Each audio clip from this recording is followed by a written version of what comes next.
سبحانك اللهم وبحمدك وتبارك اسمك وتعالى جدك ولا إله غيرك। নামাজের তাকবীরে তাহরিমার পর হাত বাঁধার পর আল্লাহ প্রশংসা ও গণনা সংবলিত যে দোয়া পড়া হয় তাকে সানা বলা হয়। এটি সুন্নতের মুআক্কাদা, সুন্নত, ওয়াজিব নয়, তবে অত্যন্ত ফজিলতপূর্ণ এবং নবীজি সাল্লাল্লাহু আলাইহি ওয়াসাল্লাম এর সুন্নাহ সানা পাঠের মাধ্যমে সালাত শুরু করলে মনোযোগের বাড়ে এবং আল্লাহর সালাত শুরু করলে যোগ বাড়ে এবং আল্লাহর সন্তুষ্টি অর্জন করা সহজ হয়। সানা দোয়া ফজিলত ও গুরুত্ব।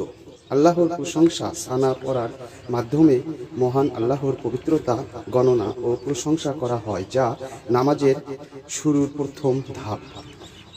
সুন্নতের উপর আমল। সালাতের শুরুতে সানা পড়া সুন্নতের মুআক্কাদা, যা রাসূল সাল্লাল্লাহু আলাইহি ওয়াসাল্লাম থেকে প্রমাণিত।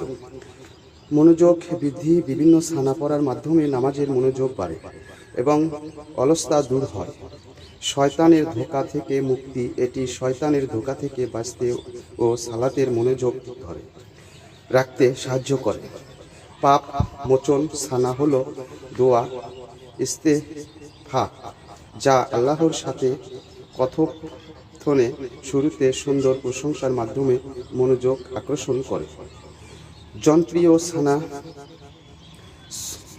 যদি এই ধরনের ভিডিওগুলো আপনাদেরকে ভালো লাগে, সাথে থাকবেন।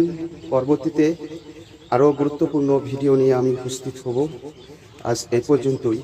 সবাই ভালো থাকবেন, সুস্থ থাকবেন, আমার জন্য দোয়া করবেন, আমি যেন আপনাদেরকে আরও সুন্দর ভিডিও নিয়ে কথা বলতে পারি, যা আপনাদের জ্ঞান অর্জন লাভ করতে পারবেন। আজ এই পর্যন্তই। খোদা হাফেজ।